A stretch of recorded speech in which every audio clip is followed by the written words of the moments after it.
ആശ്വാസം നേടാം. ഹൃത്തിനുള്ളിൽ ജീവൻ നൽകും വചനം, തിരുവചനം. പിതാവിൻ്റെയും പുത്രൻ്റെയും പരിശുദ്ധാത്മാവിൻ്റെയും നാമത്തിൽ ആമേൻ. ഈശോയിൽ ഏറ്റവും സ്നേഹമുള്ളവരെ, ഇന്ന് നമ്മൾ വിചിന്തനത്തിനായി എടുത്തിരിക്കുന്നത് 139 സങ്കീർത്തനമാണ്. അതിൻ്റെ തലക്കെട്ട് എല്ലാം കാണുന്ന ദൈവം.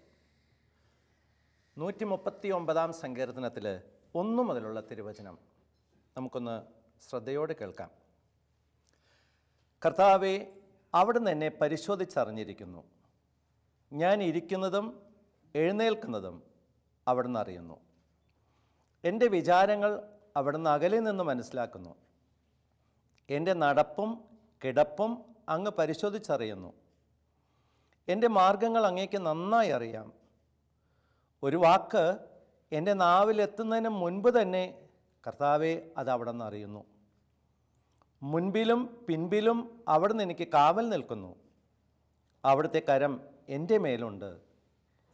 ഈ അറിവ് എന്നെ വിസ്മയിപ്പിക്കുന്നു. എനിക്ക് അപ്രാപ്യമാം വിധം അത് ഉന്നതമാണ്. ഈശോയിൽ ഏറ്റവും സ്നേഹമുള്ള ദൈവമക്കളെ, നമ്മുടെ ദൈവം ജീവിക്കുന്ന ദൈവമാണ്. ആ ദൈവത്തെക്കുറിച്ച് വ്യക്തമായ ഒരു അവബോധം നമുക്കുണ്ടായിരിക്കണം. ഇല്ലെങ്കിൽ നമ്മുടെ ജീവിതത്തിൽ തെറ്റുകൾ പറ്റാൻ സാധ്യതയുണ്ട്.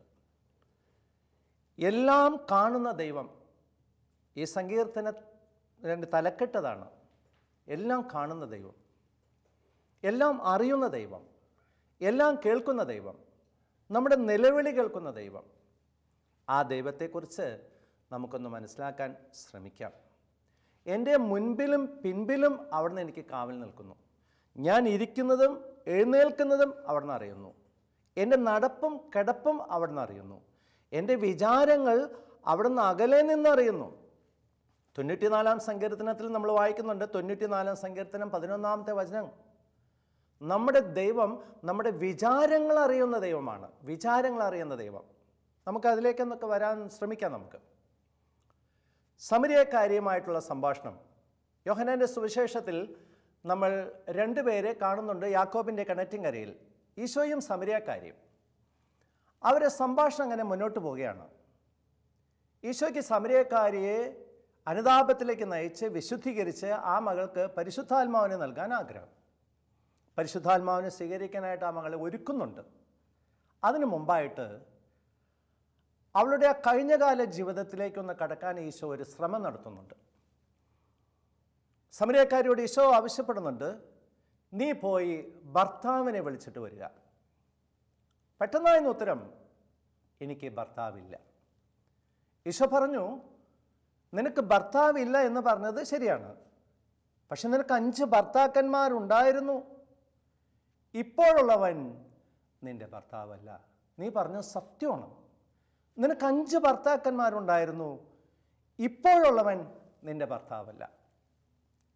ഞടുങ്ങിപ്പോയി. അവളുടെ ജീവിതം മുഴുവനും വെളിപ്പെടുത്തിയ ഒരു വ്യക്തി. യേശുവിനെ ആദ്യം ഒരു യഹൂദനായിട്ടാണ് തിരിച്ചറിഞ്ഞത്.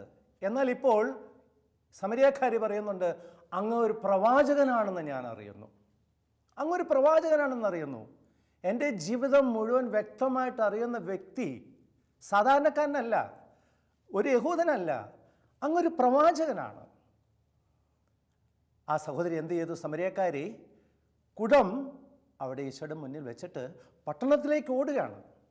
എന്നിട്ട് പട്ടണവാസികളോട് പറയാണ്, നമ്മൾ വായിക്കുന്നുണ്ട് യോഹന്നാന്റെ സുവിശേഷം 4:29, ഞാൻ ചെയ്ത കാര്യങ്ങളെല്ലാം എന്നോട് പറഞ്ഞ ഒരു മനുഷ്യനെ ഞാൻ നിങ്ങൾക്ക് കാണിച്ചു തരാം. ശ്രദ്ധിക്കുക, ഞാൻ ചെയ്ത കാര്യങ്ങളെല്ലാം എന്നോട് പറഞ്ഞ ഒരു മനുഷ്യനെ ഞാൻ നിങ്ങൾക്ക് കാണിച്ചു തരാം. ദൈവം എല്ലാം കാണുന്നു. അതാണ് ഈ സങ്കീർത്തനത്തിൽ നമ്മൾ കാണുന്നത്. ദൈവം എല്ലാം കാണുന്നു. നമ്മുടെ ചെയ്തികളെല്ലാം നമ്മൾ കാണുന്നു. അവിടുന്ന് ഭൂതവും ഭാവിയും പ്രഖ്യാപിക്കുന്നു. പ്രഭാഷകന്റെ പുസ്തകത്തിൽ 42 അധ്യായം 19 വചനമാണ്.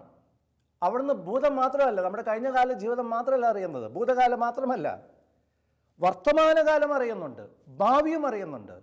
സമരിയക്കാരോട് പറയുന്നുണ്ടല്ലോ, ഇപ്പോഴുള്ളവൻ നിന്റെ ഭർത്താവല്ല, ഇതാ വർത്തമാനകാലത്തിലേക്ക് വരുന്നു. ഇപ്പോഴുള്ളവൻ നിന്റെ ഭർത്താവല്ല.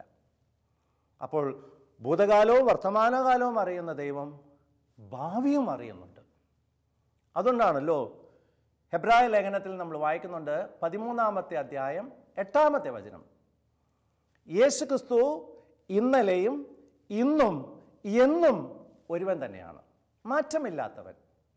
ഇന്നലെയും ഇന്നും എന്നും ഒരുവൻ തന്നെയാണ്. വരാൻ പോകുന്ന കാര്യങ്ങളെക്കുറിച്ച് നമുക്ക് മുന്നറിയിപ്പ് തരുന്നത് ദൈവമാണ്.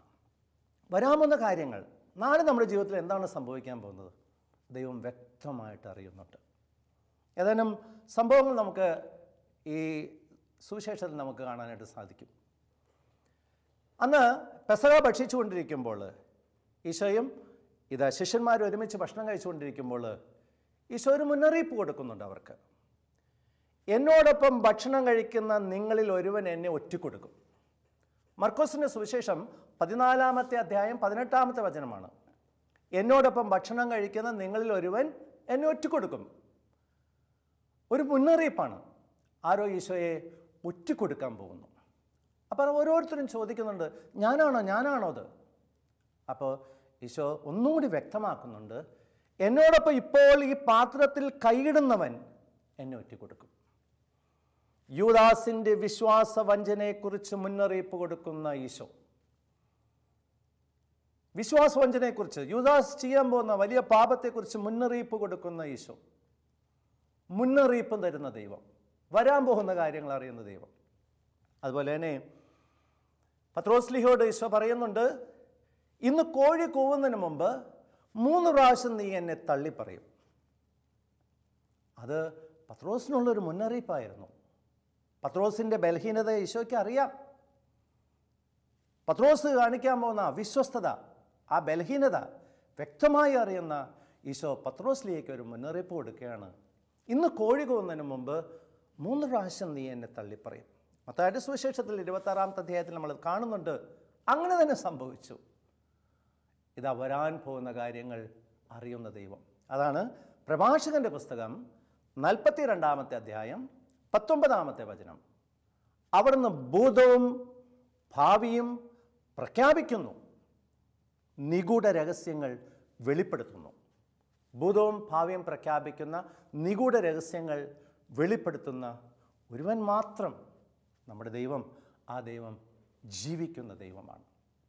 വീണ്ടും ദൈവത്തെക്കുറിച്ച് നമുക്കുണ്ടാകേണ്ട വലിയൊരു അറിവ് ഇതാണ്, നമ്മുടെ മനസ്സിൻ്റെ സൂക്ഷ്മ വ്യാപാരങ്ങൾ പോലും അറിയുന്നവനാണ് അവിടുന്ന്. ഹൃദയത്തെ യഥാർത്ഥത്തിൽ നിരീക്ഷിക്കുന്നവൻ, നാവിൽ നിന്ന് ഉതിരുന്നത് കേൾക്കുന്നവൻ. ജ്ഞാനത്തിൻ്റെ പുസ്തകം 1-ാമത്തെ അധ്യായം 6-ാമത്തെ വചനമാണിത്.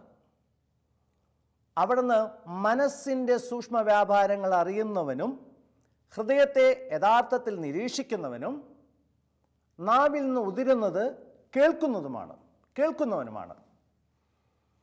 ഈ ഒരു അറിവും നമുക്കുണ്ടായിരിക്കണം. നമ്മുടെ വിചാരങ്ങൾ, മനസ്സിൻ്റെ സൂക്ഷ്മ വ്യാപാരങ്ങൾ, ഹൃദയത്തെ എല്ലാം ദൈവം പരിശോധിച്ചുകൊണ്ടിരിക്കുകയാണ്. മനുഷ്യൻ ബാഹ്യരൂപത്തിൽ ശ്രദ്ധിക്കുമ്പോൾ കർത്താവ് ആ വ്യക്തിയുടെ ഹൃദയത്തിലേക്കാണ്, ഹൃദയഭാവമാണ് പരിശോധിക്കുന്നത്. നമ്മൾ കാണുന്നുണ്ട്, ഔസേപ്പിതാവും മാതാവും തമ്മിലുള്ള വിവാഹം നിശ്ചയം കഴിഞ്ഞ് അവർ സഹവസിക്കുന്നതിന് മുമ്പ് അമ്മ ഗർഭിണിയായി, പരിശുദ്ധാത്മാവിനാൽ ഗർഭിണിയായി. അപ്പോൾ ഔസേപ്പിതാവ് ജോസഫ് നീതിമാനാകയാലും അവളെ അപമാനിതയാക്കാൻ ഇഷ്ടപ്പെടാകയാലും രഹസ്യമായിട്ട് ഉപേക്ഷിക്കാനായിട്ട് തീരുമാനിക്കുന്നു. അതിനെക്കുറിച്ച് ചിന്തിച്ചു കൊണ്ടിരിക്കുമ്പോൾ ദൂതൻ സ്വപ്നത്തിൽ പ്രത്യക്ഷപ്പെട്ടുകൊണ്ട് ജോസഫിനോട് പറയുന്നുണ്ട്, അവളെ ഭാര്യയായി സ്വീകരിക്കാൻ നീ ശങ്കിക്കേണ്ട, അവൾ ഗർഭം ധരിച്ചിരിക്കുന്നത് പരിശുദ്ധാത്മാവിൽ നിന്നാണ്, പരിശുദ്ധാത്മാവിൽ നിന്ന്.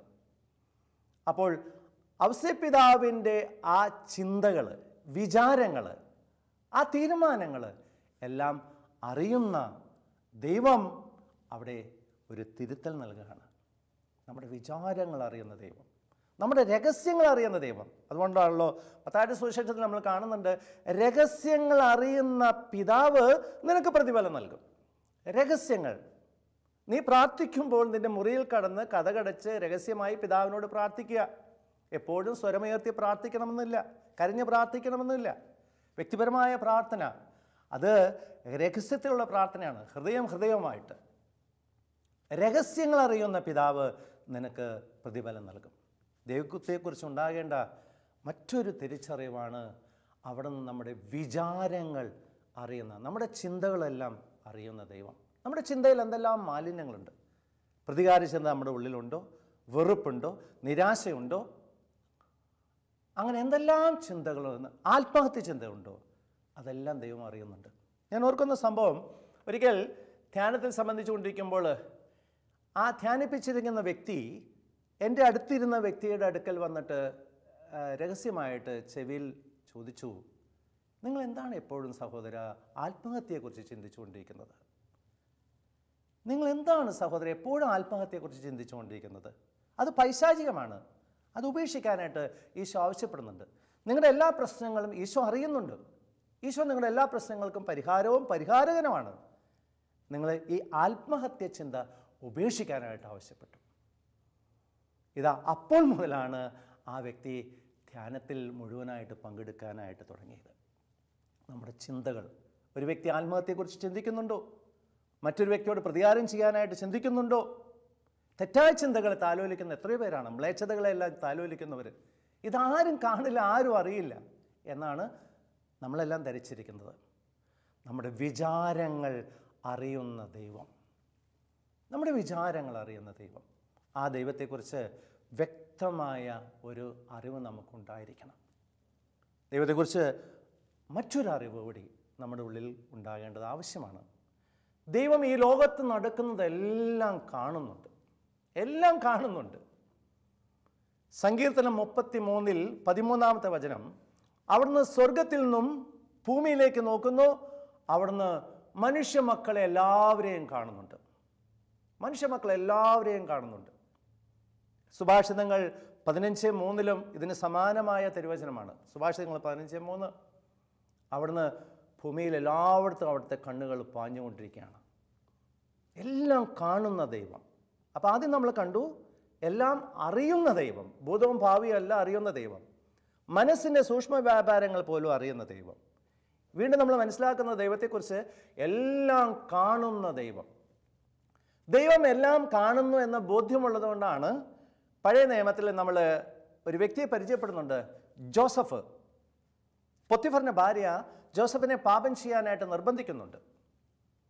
അവിടെ ആരുമില്ല, ജോസഫിന് പാപം ചെയ്യാൻ എല്ലാ അനുകൂല സാഹചര്യമുണ്ട്. ജോസഫും പൊത്തിഫറിന്റെ ഭാര്യയും മാത്രം. ആ പാപം ചെയ്താൽ കിട്ടുന്ന സുഖവും അനുഭവിക്കാം, പാപത്തിൻ്റെ നൈമിഷിക സുഖവും അനുഭവിക്കാൻ സാധിക്കും. പക്ഷേ അവിടെ ജോസഫ് പറയുന്നുണ്ട്, ഇത്ര മ്ലേച്ഛമായി പ്രവർത്തിച്ച് ഞാൻ എൻ്റെ ദൈവത്തിനെതിരെ എങ്ങനെയാണ് പാപം ചെയ്യുക? ഉൽപ്പത്തി പുസ്തകത്തിൽ 39 9 വചനമാണ്. ഇത്ര മ്ലേച്ഛമായി പ്രവർത്തിച്ച് ഞാൻ എൻ്റെ ദൈവത്തിനെതിരെ എങ്ങനെയാണ് പാപം ചെയ്യുക? അവിടെ ആരും കണ്ടില്ലെങ്കിലും ദൈവം കാണുന്നു എന്നുള്ള ബോധ്യം ജോസഫിനുണ്ടായിരുന്നു. ഭിത്തികൾ എന്നെ ഒളിപ്പിക്കില്ല, ഇരുട്ടെനിക്ക് മറയല്ല, ആരും എന്നെ കണ്ടില്ലെങ്കിലും എൻ്റെ ദൈവം എന്നെ കാണും എന്ന ബോധ്യം ജോസഫിനുണ്ടായിരുന്നു. സ്നേഹമുള്ളവരെ, പ്രഭാഷകന്റെ പുസ്തകത്തിൽ 23 18-19 തിരുവചനങ്ങൾ, അവിടെ ദാമ്പത്യ വിശ്വസ്ത ലംഘിക്കുന്നവരെ കുറിച്ച് പറയുന്നുണ്ട്. ആരും തങ്ങളെ കാണുന്നില്ല എന്നാണ് അവർ മനസ്സിലാക്കിയിരിക്കുന്നത്. തെറ്റ്. സൂര്യനേക്കാൾ 10,000 മടങ്ങ് പ്രകാശമുള്ള കണ്ണുകളുള്ള കർത്താവിൻ്റെ കണ്ണുകളുടെ പ്രത്യേകത അതാണ്. സൂര്യനേക്കാൾ 10,000 മടങ്ങ് പ്രകാശമുള്ള കണ്ണുകളുള്ള കർത്താവിൻ്റെ മുമ്പിൽ എല്ലാം അനാവൃതവും വ്യക്തവുമാണ്. സുഭാഷിതങ്ങൾ 5:21, കർത്താവ് മനുഷ്യൻ്റെ ചെയ്തികൾ കാണുന്നുണ്ട്, എല്ലാം കാണുന്നുണ്ട്. ഏത് കൂരിരുട്ടത്ത് നടക്കുന്ന കാര്യവും കർത്താവ് വ്യക്തമായിട്ട് കാണുന്നുണ്ട്.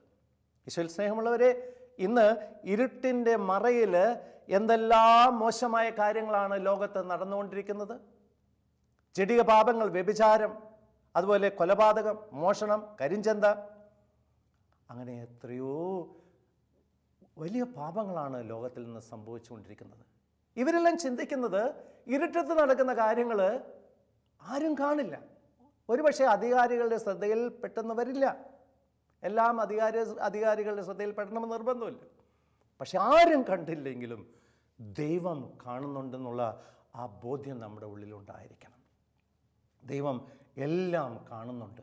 അവിടുത്തെ കണ്ണുകൾ സൂര്യനേക്കാൾ 10,000 മടങ്ങ് പ്രകാശമുള്ളതാണെന്ന് സത്യം തിരിച്ചറിയാം.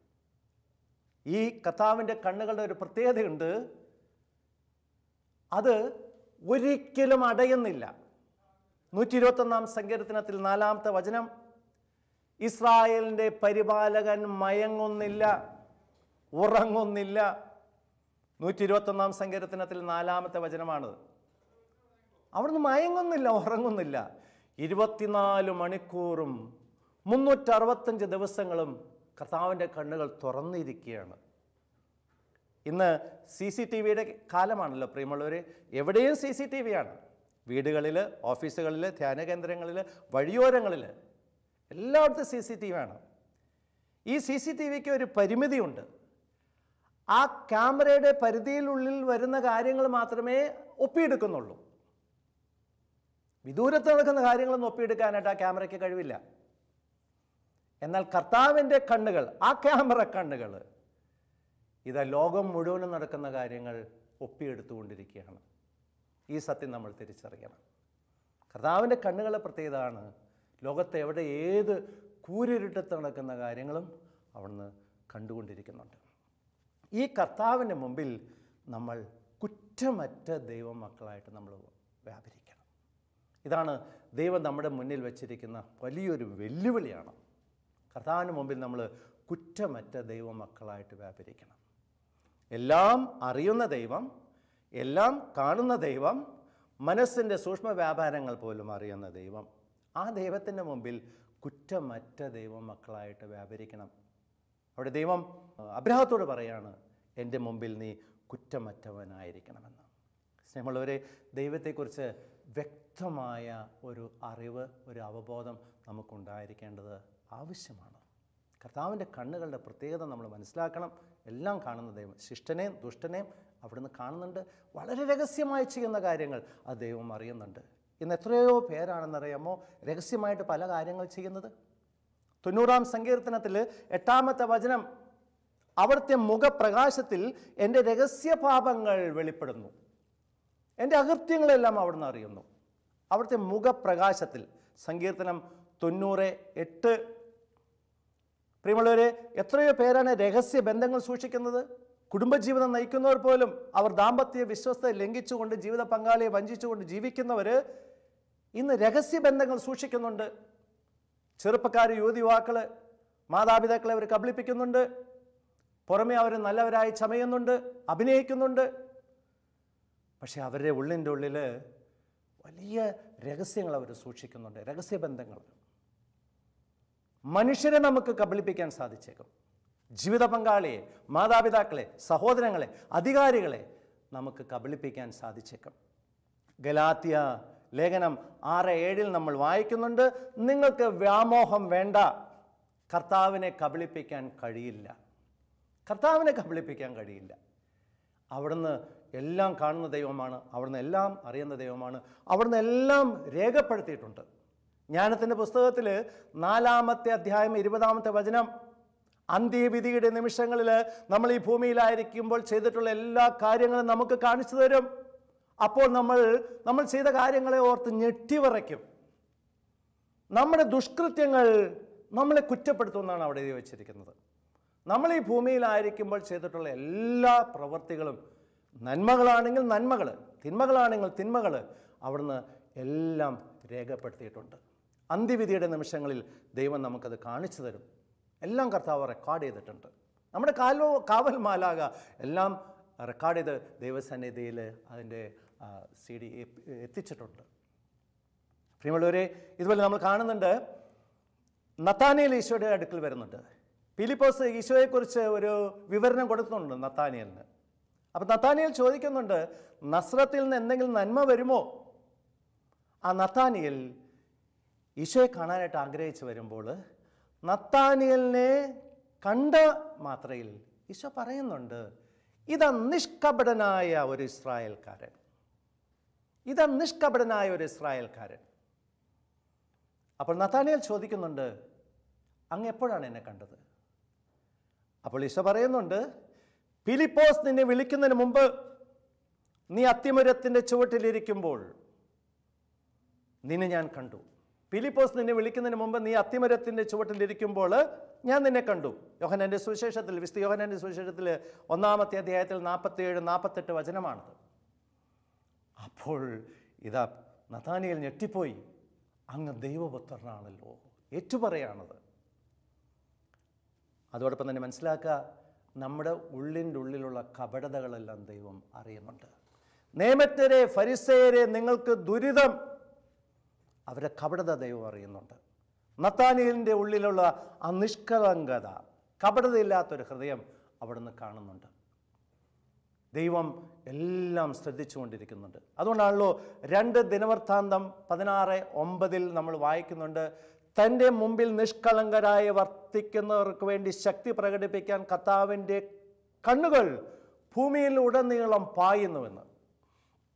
തൻ്റെ മുമ്പിൽ നിഷ്കളങ്കരായി വർത്തിക്കുന്നവർക്ക് വേണ്ടി തൻ്റെ ശക്തി പ്രകടിപ്പിക്കാനായിട്ട് കർത്താവിൻ്റെ കണ്ണുകൾ ഭൂമിയിൽ ഉടനീളം പായുന്നു. 2 ദിനവൃത്താന്തം 16:9 വചനമാണിത്. കർത്താവിൻ്റെ കണ്ണുകൾ ഭൂമിയിൽ ഉടനീളം പായുന്നു. ലോകത്തിൻ്റെ ഏത് കോണിൽ നടക്കുന്ന കാര്യങ്ങളും അത് കർത്താവിൻ്റെ ആ കണ്ണുകൾ കാണുന്നുണ്ട്. ഈ സത്യം നമ്മൾ തിരിച്ചറിയാം. സൂസന്ന നിഷ്കളങ്കയായിരുന്നു. നിഷ്കളങ്കയായ സൂസന്നയ്ക്ക് വേണ്ടി നിലകൊള്ളുന്ന ഒരു ദൈവം, തൻ്റെ മുമ്പിൽ നിഷ്കളങ്കരായി വർത്തിക്കുന്നവർക്ക് വേണ്ടി നിലകൊള്ളുന്ന ഒരു ദൈവം. ദാനിയേൽ സിംഹക്കുഴിയിൽ കിടന്നപ്പോൾ ദാനിയേലിന് വേണ്ടി നിലകൊണ്ടൊരു ദൈവം. ജോസഫ്, നമുക്കറിയാം പഴയ നിയമത്തിൽ ജോസഫ്, സഹോദരങ്ങളെ ഉപേക്ഷിക്കപ്പെട്ട ജോസഫിന് വേണ്ടി നിലകൊണ്ടൊരു ദൈവം. നിഷ്കളങ്കർക്ക് വേണ്ടി നിലകൊള്ളുന്ന ഒരു ദൈവത്തെ എന്നാണ് നമ്മൾ കാണുന്നത്. ഈ ദൈവത്തിൻ്റെ മുമ്പിൽ നമ്മൾ വ്യാപരിക്കുമ്പോൾ വളരെ ശ്രദ്ധയോടെ നമ്മൾ വ്യാപരിക്കേണ്ടിയിരിക്കുന്നു. ഉള്ളിൽ എന്തെങ്കിലും കപടത സൂക്ഷിക്കുന്നുണ്ടെങ്കിൽ, നമ്മുടെ ഉള്ളിൽ അസൂയ ഉണ്ടെങ്കിൽ, അഹങ്കാരമുണ്ടെങ്കിൽ, ഇതൊരു പക്ഷേ മറ്റുള്ളവർ തിരിച്ചറിയണമെന്നില്ല. എൻ്റെ കൂടെ ജീവിക്കുന്ന എൻ്റെ ജീവിത പങ്കാളി, എൻ്റെ മക്കൾ, എൻ്റെ മാതാപിതാക്കൾ, എൻ്റെ സഹോദരങ്ങൾ, എൻ്റെ ഉള്ളിൻ്റെ ഉള്ളിൽ അവരറിയുന്നില്ല. ഒരുപക്ഷെ എന്നിൽ അസൂയയായിരിക്കും, സ്വാർത്ഥതയായിരിക്കും, അഹങ്കാരമായിരിക്കും, വെറുപ്പായിരിക്കും. ഇതെല്ലാം അറിയുന്ന ഒരു ദൈവം അവിടുന്ന് എല്ലാം അത് ഒപ്പിയെടുത്തിട്ടുണ്ട്. അതുപോലെ നമ്മുടെ വേദനകൾ കാണുന്ന ദൈവം. അതുകൊണ്ടാണല്ലോ സങ്കീർത്തനം 56:8 നമ്മൾ വായിക്കുന്നുണ്ട്, നിൻ്റെ അലച്ചിലുകൾ ഞാൻ എണ്ണിയിട്ടുണ്ട്, നിൻ്റെ കണ്ണീർ കണങ്ങൾ ഞാൻ കുപ്പിയിൽ ശേഖരിച്ചിട്ടുണ്ട്, അതെൻ്റെ പുസ്തകത്തിൽ ഞാൻ രേഖപ്പെടുത്തിയിട്ടുണ്ട്. അപ്പം നമ്മുടെ കരച്ചിലുകളും വേദനകളും നമ്മുടെ നൊമ്പരങ്ങളും പ്രയാസങ്ങളും ഒരുപക്ഷെ ആരോടും പറയാതെ മുറിയുടെ മൂലയിലേക്ക് മാറിയിരുന്ന് തേങ്ങി കരഞ്ഞ് എത്രയോ നിമിഷങ്ങൾ നമ്മുടെ ജീവിതത്തിൽ ഉണ്ടായിട്ടുണ്ട്. എന്നെ ആരും കാണുന്നില്ല, എന്നെ ആരും മനസ്സിലാക്കുന്നില്ല, എന്നെ ആരും അറിയുന്നില്ലല്ലോ. പ്രിയമുള്ളവരെ, അങ്ങനെ കരുതല്ലേ. നമ്മുടെ അലച്ചിലകൾ എണ്ണിയിട്ടുള്ള ദൈവം, നമ്മുടെ കണ്ണീർ കണങ്ങൾ കുപ്പിയിൽ ശേഖരിച്ചിട്ടുള്ള ദൈവം, ആ ദൈവം നമുക്ക് പ്രതിഫലം നൽകും. ഇതാ ഇസ്രായേൽ മക്കൾക്ക് വേണ്ടി നിലകൊണ്ടൊരു ദൈവം. ഈജിപ്തിൻ്റെ അടിമത്തത്തിൽ കഴിഞ്ഞപ്പോൾ ഈജിപ്തുകാർ വളരെ ക്രൂരമായിട്ടാണ് ദൈവമക്കളോട് പെരുമാറിയത്. അവരുടെ കരച്ചിൽ ദൈവസന്നിധിയിൽ എത്തി. ദൈവം അത് കേട്ടു. ഇസ്രായേൽ മക്കളുടെ കരച്ചിൽ ദൈവം കേട്ടു. അവർ ക്രൂരമായി ഇസ്രായേൽ മക്കളെ, ഈജിപ്തുകാർ ദൈവമക്കളെ ക്രൂരമായി മർദ്ദിക്കുന്നത് ദൈവം കണ്ടു. ദൈവം കേട്ടു. ഇത് മോശെ അയക്കാണ് ഈജിപ്തിൻ്റെ അടിമത്തിൽ നിന്ന് ഇസ്രായേൽ മക്കളെ മോചിപ്പിക്കാനായിട്ട്. സ്നേഹമുള്ളവരെ, ഈ സത്യങ്ങളെല്ലാം നമ്മൾ ഒന്ന് തിരിച്ചറിയുക.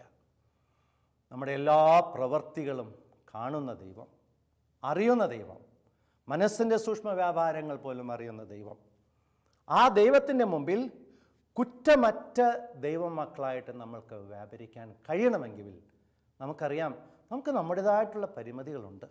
ദൈവത്തെ കൂടാതെ നമുക്കൊന്നും ചെയ്യാൻ സാധിക്കില്ല. ദൈവത്തിൻ്റെ കൃപയുണ്ടെങ്കിൽ മാത്രമേ സാധിക്കുകയുള്ളൂ. ദൈവം നമ്മോട് പറയുന്നുണ്ട്, എനിക്ക് നിൻ്റെ കൃപ മതി. ദൈവത്തിൻ്റെ കൃപയിൽ ആശ്രയിക്കുക. കർത്താവ് നിയമാവർത്തന പുസ്തകത്തിൽ 18:13 വായിക്കുന്നുണ്ട്, നിങ്ങൾ ദൈവത്തിൻ്റെ മുമ്പിൽ നിങ്ങൾ കുറ്റമറ്റവരായിരിക്കണമെന്ന്. നിയമാവർത്തനം 18:13. 1 പത്രോസ് 1:16 പറയുന്നുണ്ട്, ഞാൻ പരിശുദ്ധനായിരിക്കുന്ന പോലെ നിങ്ങളും പരിശുദ്ധരായിരിക്കണമെന്ന്. ആ നല്ല ദൈവത്തിൻ്റെ മുമ്പിൽ നമുക്ക് നല്ല മനസ്സുള്ളവരായിട്ട് ജീവിക്കാം, നന്മയുടെ പ്രവർത്തികൾ ചെയ്യാം. ആ നന്മയുടെ പ്രവർത്തികളെല്ലാം നമ്മുടെ നല്ല വിചാരങ്ങൾ. നമുക്കറിയാം, രക്തസ്രാവക്കാരി ആ മകള് മനസ്സിൽ ഇങ്ങനെ കരുതി, ആ വസ്ത്രത്തിൽ, ഈശോയുടെ വസ്ത്രത്തിലൊന്ന് തൊട്ടാൽ മതി, ഞാൻ സൗഖ്യം പ്രാപിക്കുമെന്ന് അവൾ വിചാരിച്ചു. ആ വിചാരം വിശ്വാസത്തിലേക്ക് നയിച്ചു, വിശ്വാസത്തോടെ വസ്ത്രത്തിലേക്ക് തൊട്ടു. അവളുടെ നല്ല വിചാരത്തിന് ദൈവം പ്രതിഫലം നൽകുന്നുണ്ട്. സ്നേഹമുള്ളവരെ, ആ ദൈവത്തിൻ്റെ മുമ്പിൽ നമുക്കും നല്ല മക്കളായിട്ട് വ്യാപരിക്കാം. അതിനുള്ള കൃപ ദൈവം നമുക്ക് തരട്ടെ. അതിന് പരിശുദ്ധാത്മാവ് നമ്മളെ ഓരോരുത്തരെയും ശക്തിപ്പെടുത്തട്ടെ. ദൈവത്തിൻ്റെ കൃപയുണ്ടെങ്കിൽ മാത്രമേ നമുക്ക് സാധിക്കുകയുള്ളൂ. ഈ ദൈവത്തിൻ്റെ മുമ്പിൽ നമ്മൾ ഒരു ദിവസം കണക്ക് ബോധിപ്പിക്കേണ്ടി വരുമെന്ന ബോധ്യം നമുക്ക് എല്ലാവർക്കും ഉണ്ടായിരിക്കണം. നമ്മൾ ജീവിതത്തിൽ ചെയ്തിട്ടുള്ളതെല്ലാം അവരുടെ പുസ്തകത്തിൽ രേഖപ്പെടുത്തിയിട്ടുണ്ട്. അന്ത്യവിധിയുടെ നിമിഷങ്ങളിൽ ജ്ഞാനം 4:20 നമ്മളെല്ലാം ദൈവം ഇത് കാണിച്ചു തരും. തെറ്റായ ചിന്തകളെ താലോലിച്ചിട്ടുള്ളത്, ആസക്തിയോടെ നോക്കിയിട്ടുള്ളത്, പ്രിയമുള്ളവരെ, ഇതെല്ലാം ദൈവം കണ്ടിട്ടുണ്ട്. ആ ദൈവത്തിന് മുമ്പിൽ നല്ല മക്കളായിട്ട് പാപരഹിതമായിട്ട് ജീവിക്കാനുള്ള വലിയ കൃപയ്ക്ക് വേണ്ടി നമുക്ക് പ്രാർത്ഥിക്കാം. പരിശുദ്ധാത്മാവ് നമ്മൾ ഓരോരുത്തരും അതിനായിട്ട് ശക്തിപ്പെടുത്തട്ടെ. നമ്മുടെ കർത്താവായ യേശു മിശിഹായുടെ കൃപയും ദൈവത്തിൻ്റെ സ്നേഹവും പരിശുദ്ധാത്മാവിൻ്റെ സഹവാസവും നമ്മളോട് കൂടെ ഉണ്ടായിരിക്കട്ടെ. നിത്യം പിതാവും പുത്രനും പരിശുദ്ധാത്മാവുമായ സർവേശ്വര. ആമേൻ.